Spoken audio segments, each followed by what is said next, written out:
महिला, युवक आणि शेतकऱ्यांच्या हाताला काम देणार असं आश्वासन सुनेत्रा पवारांनी दिलेलं आहे। वरिष्ठांनी दिलेली जबाबदारी सार्थ करून दाखवेन असं देखील सुनेत्रा पवार म्हणाल्या।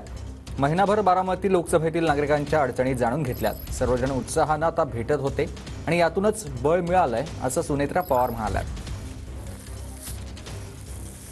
मी गेल्या एका महिनाभर लोकसभा प्रचाराच्या निमित्ताने संबंध बारामती मतदारसंघाच्या सर्वच तालुक्यामध्ये मतदारांना भेटण्यासाठी जात होते।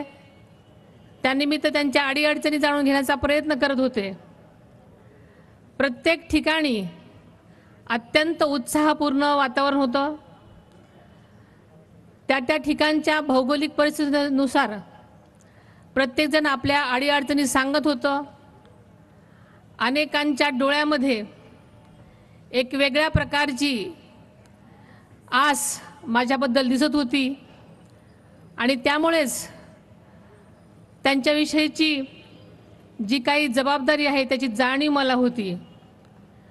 त्यांच्या अपेक्षा पूर्ती करण्यासाठी मोठी जबाबदारी त्यांच्या डोळ्यामधनं माझ्याकडे दिसत होती।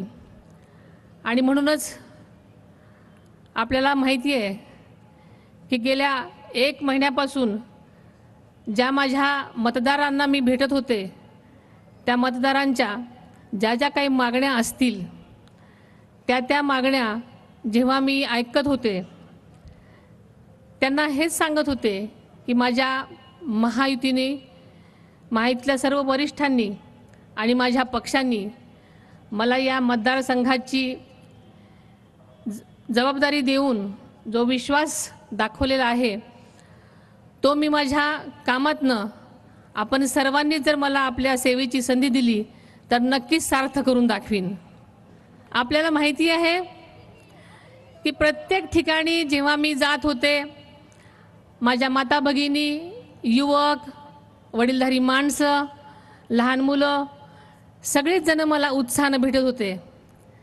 त्यांच्या मनामध्ये त्यांच्या डोळ्यामध्ये एक आस होती आणि हे आसच मला आत्मविश्वास देत होतं, बळ देत होतं की आगामी काळामध्ये मी त्यांच्यासाठी काहीतरी करावं। आणि मी आपल्याला जाता जाता एकच शब्द देते की आगामी काळामध्ये ज्या आपल्या अडीअडचणी आहेत, माझ्या युवकांना हाताला काम, माझ्या महिलांना सक्षमीकरणासाठी त्यांनाही रोजगार, माझा शेतकरी राजा कसा सुखी होईल त्याच्यासाठी जे काय करणं शक्य असेल ते करण्याची धमक आणि माझा संपूर्ण मतदारसंघ कसा सर्वांगीण विकास होईल यासाठी माझं ध्येय असणार आहे।